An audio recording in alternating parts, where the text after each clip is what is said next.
Hi guys, ito tayo. Hindi ko alam, napuputol kasi yung video ko. Hindi ko alam kung bakit. Nag-ano kasi yung cellphone ko. So ganito na tayo. So since gabi naman talaga na, so in short, hindi ako napadala ng mga magulang ko ng pera nung panahon na yun. So naisip ko, may 10,000 pa naman ako nun sa ATM. So withdrawin ko na lang. Kasi wala nga talagang pan-down. Wala kami kasi private yun. Yun na yun, nung panahon na yun, ang laki pa ng tiyan ha, kasi kabuwanan ko next month. Malakas ang ulan. 20 minutes pa galing sa hospital, papunta doon sa may ATM. So, machine. So, yun na yun. Ang ginawa ko, sumakay ako ng tricycle, 10:30 na yata ng gabi yun. Yun. Nag-withdraw ako. Lakas ng ulan nun. Tapos ang laki ng tiyan ko, ako lang mag-isa. Pagdating ko sa cashier ng hospital, nakiusap ako. Kasi may laptop naman kami noon na regalo sa akin ng asawa ko nung panahon na pinanganak ko yung pangalawa namin. So yun yung naisip ko na iiwan ko sa hospital, panggarantor ko doon sa, bali equilateral ko pala. Equilateral ko para maoperahan yung asawa ko. Yun yung naisip ko. Tapos, naisip ko rin, kinabukasan, ano talaga ako, kung hindi man kaya, may mga kapatid ako na pwede kong lapitan. So, yun yung nangyari. Nung panahon na yun, nakiusap talaga ako na operahan. So, buti na lang, pumayag yung cashier. Kasi sabi ko, may kapatid po ako na sa Supreme Court nagtrabaho. So, pwede nyo pong tawagan, sabi ko.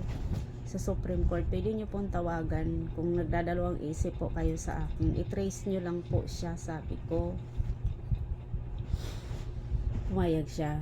So in short, ng mga oras na yan, wala akong tulog. Wala talaga akong tulog. So, sinimulang pinasok sa operating room yung asawa ko 11. I know, 11:30. Magto-12 na pala yun. So, nung mga panahon na, galabas ako ng UR. Wala talaga akong tulog, laki pa ng tiyan ko, kasi hindi ko kayang matulog, hindi makaya ng konsensya ko na habang inooperahan yung asawa ko, ako matutulog. Hindi, no. Hanggang sa nakalabas siya mga 3:00 na ng madaling araw.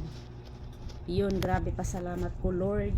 Thank you so much. Lalo nang kinausap ko ng doktor, sabi, buti na lang naoperahan ka agad kasi hindi na siya talaga maanuhan ng umaga kung ganun, kasi wala na nga, kailangan na talaga operahan.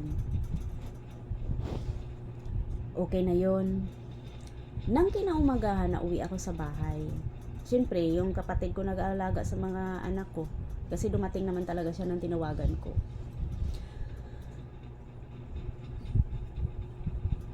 So, syempre, kuha ako ng damit. Mga 9:00 yun eh. Kuha ako ng damit. Tapos, kailangan ko mag-load. So, kinuha ko yung phone ko na nakalagay sa cabinet. Kasi may ano yun eh. May tindahan kasi ako. Naglo-load ako nun. Pero hindi talaga malaking tindahan. Hindi siya malaking tindahan talaga. Yun. Ang dami na palang misis ng nanay niyang impakta.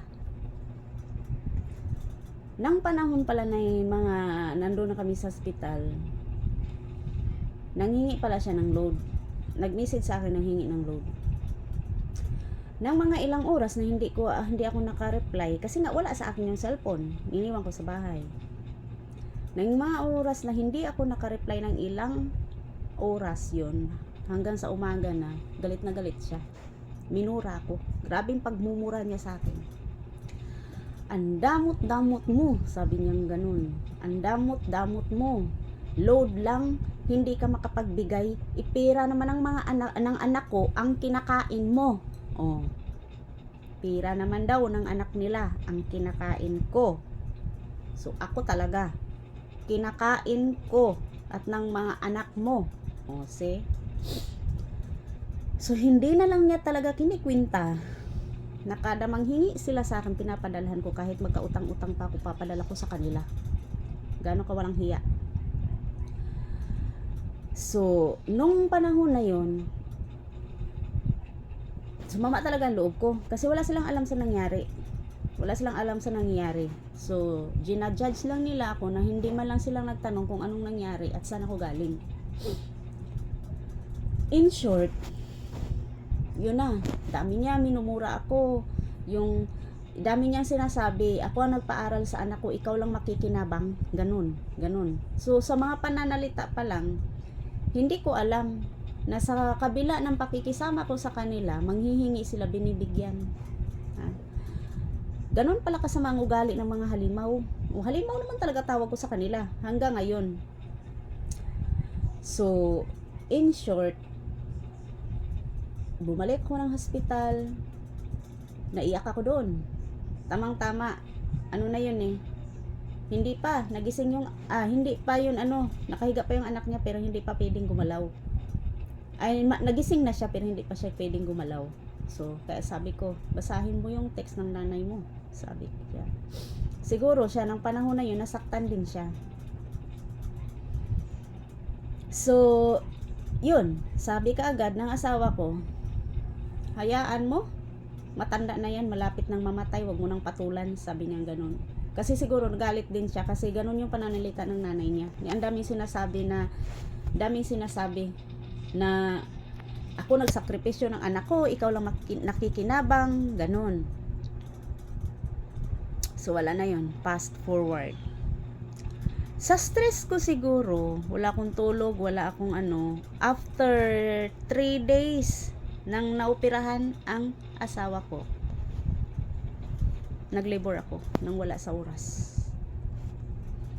Nagulat na lang ako, biglang pumitik yung tiyan ko na hindi ko malaman, hindi na, pero pa lang may 25 days pa ako. O parang ganun, parang 25 days. Kasi January pa yung ko eh. Yun.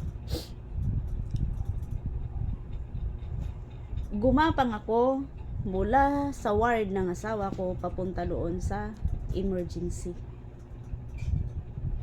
Noong mga panahon, mga kapatid ko nagpapadala sa akin 1,500, 2,000, kasi wala naman talaga kami pang araw-araw. Yung nanay niya at mga kapatid niya na pina-priority ko ng mga panahon na mayroon ako, nandyan ba? Yung nanay niya na kung makapagmura, akala mo pag mamay-ari niya yung buhay ko, may naitulong ba sila? Wala. Wala. Kahit isang sentimo, wala silang naitulong sa akin. So, in short, ang layo pa ng ubigay ni ko. Ang ubigay ni ko, magta-travel pa ng 2 oras papunta sa hospital na kinaroroonan ko. So, tinawagan. Yun. Nanganak ako. Tagal ko pang naghintay noon kasi walang doktor. Yun. Ang hirap. Mahirap. So, ilan na kami sa hospital? 3. Asawa ko, ako, at saka yung anak ko na nasa NICU. Sa hirap ba naman ng pinagdaanan ko ng mga panahon na yun,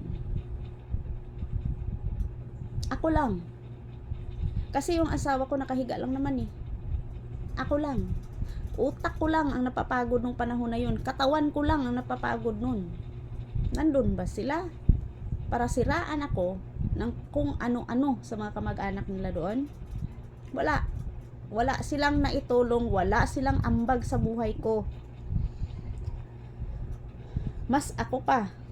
Kasi kahit hindi alam ng asawa ko, nagpapadala ko sa kanila nung mga panahon na yun. So, gano'n na. Since binan ko naman, kahit hindi humingi ng tawad, okay lang. Pinapatawad ko na. Nung nagbakasyon sila dito sa bahay, okay na yun eh. Ay, nangutang pala kami noon para makalabas kami ng hospital. Kasi yung bill namin is 100 plus. 100,000 plus. Walang kamag-anak ng asawa ko Wala ni isa. Ni singkunduling, walang ambag. So yun na yun. Nagbakasyon sila dito sa bahay, dalawang matanda. Ay before pa pala nun, may nagsumbong na, ay after ng nakabalik na sa trabaho yung asawa ko, after nakabalik na siya sa trabaho, hindi pa pala yun, wala pang bakasyon na nangyayari. So mga wala pang 1 taon yung anak ko, may nag-message sa akin na yung asawa ko may kabit, kapatid pala ng asawa ko, ng kabit ang nag-message sa akin. So yun yung mali ko doon, kasi sinabi ko kung sinong nagsumbong sa akin. Binugbog tuloy nila. Nung panahon na yun,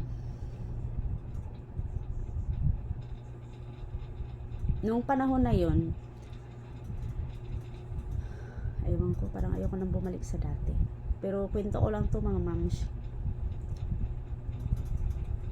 Nung mga panahon na yon, nag-ano na siya, ako, pero bago pa yon, alam mo yung nananaginip ka lagi ng 2 ahas na ginagapangan ka? Hindi ka kinakagat, pero grabing gapang sa katawan ko, 2 ahas, halos, gabi-gabi ako mananaginip nun. Pero kasi, nakita ko kasi sa Mercury na ahas yung nila, so inisip ko baka may magkakasakit, ganon. So wala yon, hindi ko iniisip na asawa ko yon. Pero doon ako naghinala nung may nag-message sa akin, sabi, ang asawa mo ay sa bahay ng kapatid ko umuwi, ganon. So hindi ko tinintindi yon. Ano yun mga November, wala pang 1 taon ng anak ko.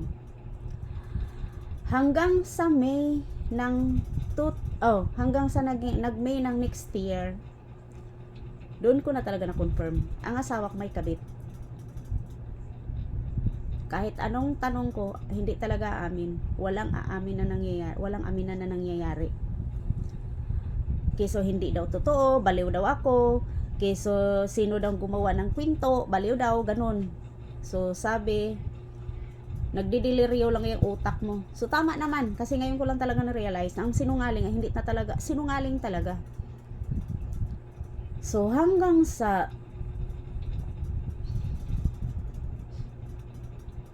nagbakasyon dito yung mga magulang niya. Tinanggap ko heartily kasi magulang yun ng asawa ko. Wala yun, past na yun. Hindi ko na binanggit kung ano yung mga ganun, mga namin. Nang mangyari yun, malaman mo talaga yung mga galaw ba na parang pangit mga ugali. Hindi ko alam. Pangit ang ugali. At saka parang may mga sayad, iwan ko, hindi ko alam. Yun, nangyari na yun. Nang makauwi sa kanila, sa lugar nila, yung ang biyenan ko, yun na yun. Ang daming nagsumbong sa akin. Te, bakit mo tinanggap ang mga baliw dyan sa inyo? Sabi ko, bakit? Ate, hindi kami naniniwala na ganun ka kasama. Bakit? Yung nanay ni kuya, yung asawa ko daw, ang dami-daming sinasabi doon sa kanila. Ang paninira na hindi daw makain ng aso. So ano bang ginawa ko? Wala. Yung ipamukha niya sa mga anak ko, yung nanay niya, na kapag bumibili ako ng tinapay pang merienda ng mga anak ko, laging sinasabi ng nanay niya, ay, hindi mauubos yan, ang dami-dami yan. Oh. Hindi maganda sa katawan ang tinapay, basura lang yan sa tiyan. Oh. Hindi mauubos yan, masisira lang. Kasi hindi naman kami gaanong sa tinapay. Sinadya ko yon. Nag-grocery ako kasi may special nga yung bisita ko eh. Yan yung mga na hindi makalimutan ng mga anak ko. Bastos daw yung lula nila. Kumakain naman daw pala. Tsaka ang tinapay hindi man inabot ng kinaumagahan. Lakas na daw kumain eh, sabi ng mga anak ko. Kasi nasasaktan sila na makarinig sila ng ganun. Tapos isa pa, Nang magluto ko ng pansit, syempre, ako, nagtatanong ako sa asawa ko, paano to? Kasi gusto ko masarap yung luto ko kasi may bisita kami. O ganun. Alam mo ba yung bigla lang siya lumapit doon sa kusina. Tapos binuhos niya sa kawali yung pansit na hindi pa kulo yung tubig. Matino ba yun? Di, isa pa. Tandang-tanda ng mga anak ko yan. At saka, wala yun. Hindi ko inintindi. Okay lang. Inom ng soft drinks, inom ng beer. Sige po, walang problema po. Ganun. Kasi hindi ko talaga ugali. Kahit sa mga kapitbahay ko dito, hindi ako madamot. Walang masabi sa akin mga kapitbahay ko dito. Hindi rin ako pala yung sa mga chismosa. Hindi ako marites, hindi rin ako chismosa, hindi ako nangangapit bahay. Sa bahay lang ako. Inaasikaso ko yung mga anak ko at saka nag-iisip kung paano ko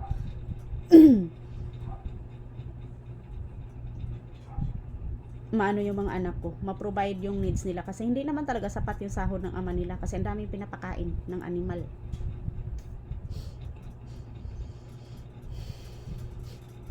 Yun. So, ang daming balita sa akin. Yun, sabi ko, siguro, kilala nyo ang yung magulang ng asawa ko. Kilala nyo siguro ang ugali. Kasi kayo magkakapit bahay, ako hindi, sabi niya. Nagtaka nga kami, bakit ganon, sabi nila. Dapat hindi mo na tinanggap sa bahay nyo, sabi niya ganon. Kasi hindi talaga yan mga binansagan nga yan dito sa amin na lugar, sa lugar namin na mga baliw. So ganito. Nung dito sila tinanong ko, Nay, gaano ka totoo na may kabit ang anak nyo doon? Kasi kapitbahay nila yung kabit eh. Alam mo sabi niya, sagot niya, sino nagsabi sa'yo? Ayun post ng babae.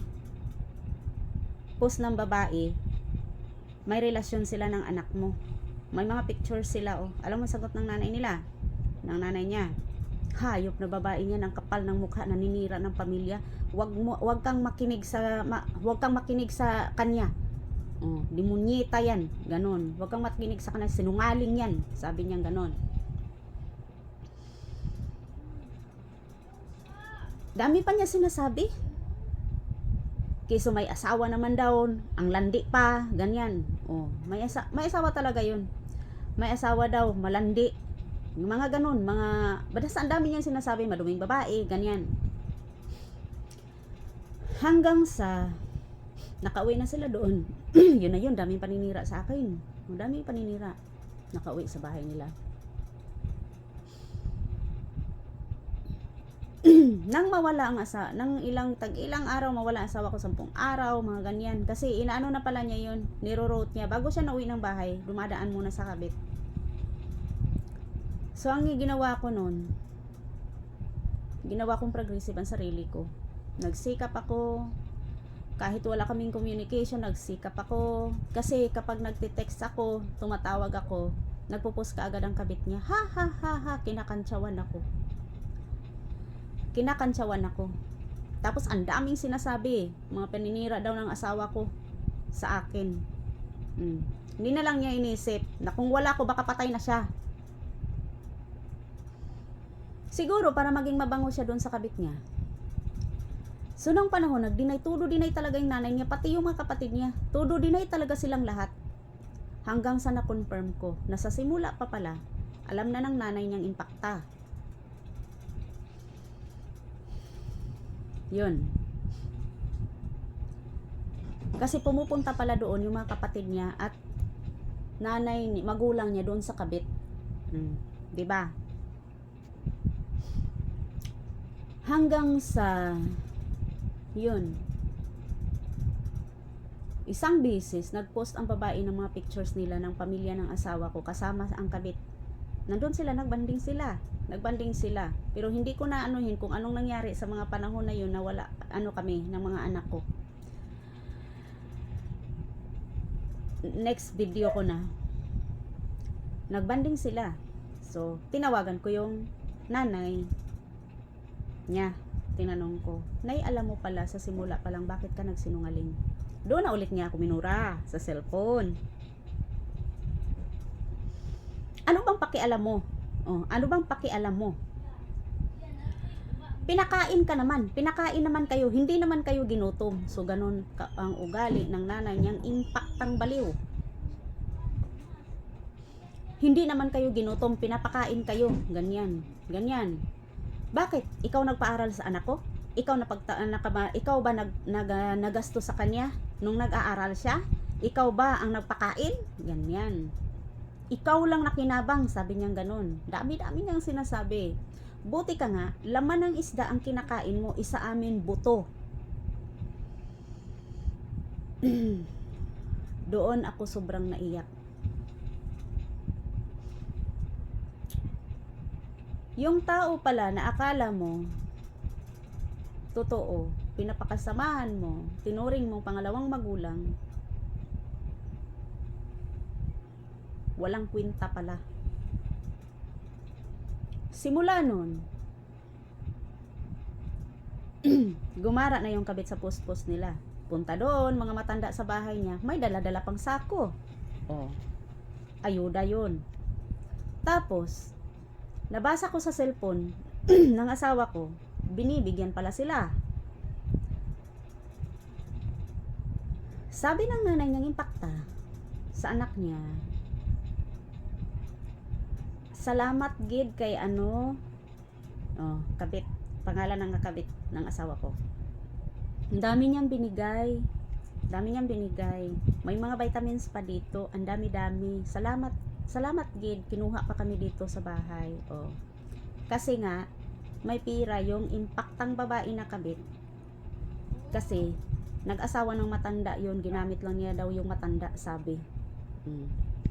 Matandang Japanese. Tinitirahan lang. Pero niloloko din nila ng asawa ko nung mga panahon na yun. In short, ang mga impaktang animal na mamamatay-matay pag hindi binibigyan, tuwang-tuwa sa kabit kasi dinadatungan sila. Yun yung totoo.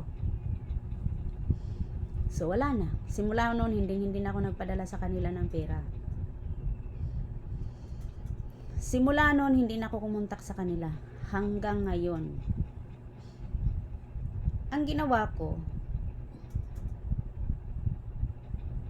binabangon ko na lang yung sarili ko. Iniisip ko na lang yung lahat ng masasamang ginawa nila sa akin para hindi ko na kayang magpatawad pa sa kanila. Hindi ko kayang kalimutan lahat ng ginawa nila sa akin. Yung magulang kasi, ang akala ko kasi, magulang, walang ibang hangad yun kundi ang kabutihan ng anak, pero iba sila.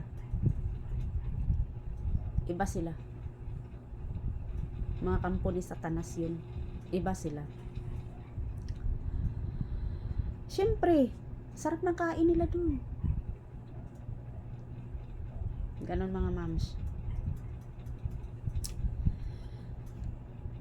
Hindi nila alam na sa lahat ng ginagawa nila, every time na makikita ng mga anak ko, yung mga post nila sa Facebook,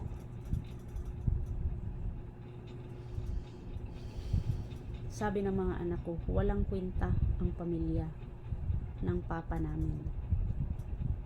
Hindi na nga lula tawag nila doon sa matanda, kundi halimaw, baliw.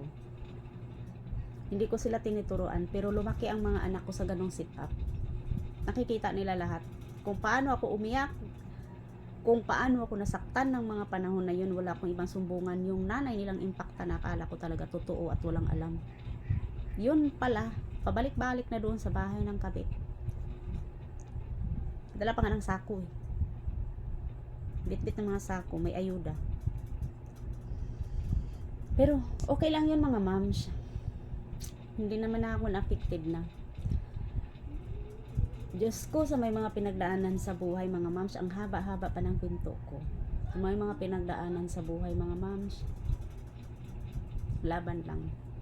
Yung kwento ng pasakit at sakit na nararamdaman ko, yung kwento ko ngayon, wala pa yan sa 1/4 ng naikwento ko.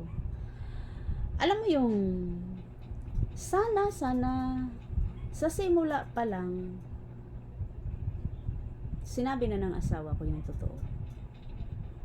Sana sa simula pa lang sinabi na niya kung ayaw na niya sa amin.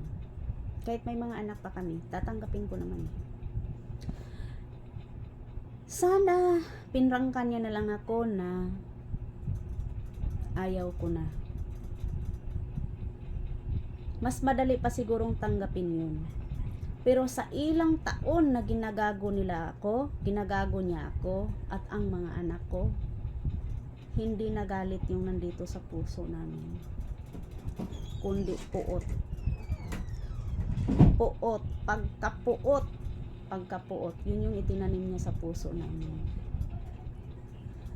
Hindi ganun kadaling tanggapin na sa kabila ng ginagawa mo, you save his life sa ilang beses, pero wala pa rin palang kwenta yun. Ako, gabi-gabi kong ipinagdarasal na Lord, ayoko nang umiyak. Enough na. Kasi ikaw mismo, alam mo Lord na ganun yung pinagdaanan ko at gaano ako nasaktan. Madami pa yan mga moms. Madami pa mga moms. Pero hindi ko na iniisip yun. Ginawa ko na lang yung progressive ang sarili ko. Yung tipong nawala na ako ng paki. Yung bagay, ilang beses ko rin hiniling, Lord, kung ito lang man ang dahilan na masaktan ako at umiyak, hindi pwede to. Tanggalin mo na sa puso at isip ko lahat sila. Yun. Ang sakit lang sa dibdib na sobra kang magtiwala sa isang tao, naniniwala ka na ganun ka kamahal, kasi yun yung talaga yung pinapakita niya pag nandito sa bahay. Pero mali pala ako. Maling-mali mga moms. Kaya dapat nating matutunan ang self-love. Self-love.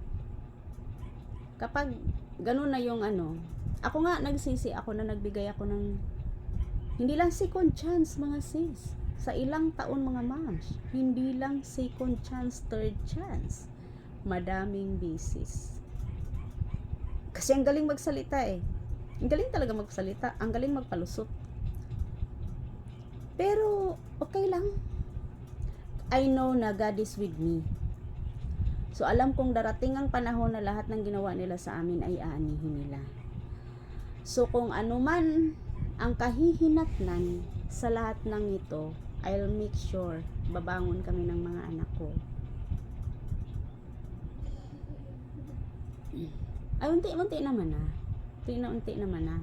Ito nga, na lang, yung nag-iisip na lang ako ng yung ng paraan na yung hindi ako mapag-isa. So, kahit naman, move on lang. Tapos, dasal. Dasal talagang pinaka-importante kasi doon ka lang talaga huhugot ng lakas. Wala namang ibang tutulong sa sarili natin, tayo lang. Sa susunod na video ko, doon ko na sasabihin sa inyo yung mapait na sinapit ng buhay namin ng mga anak ko nung dumating na yung pang-apat kong anak sa amin. Doon na yun, parang suko na talaga ako. Hindi masama na walang ama yung mga anak natin kaysa masaktan tayo ng paulit-ulit. Go on lang. Life must go on. Tapos, hanap buhay talaga mga sis, mga moms. Kung ano lang yung maisipan na itinda, basta kikita lang, go lang. So, hanggang sa dito na lang muna. Usap tayo. Baka bukas, pag may time ako. Kasi may lakad ako bukas, may business din ako. Kasi, business na maliit lang pero at least. Bye-bye!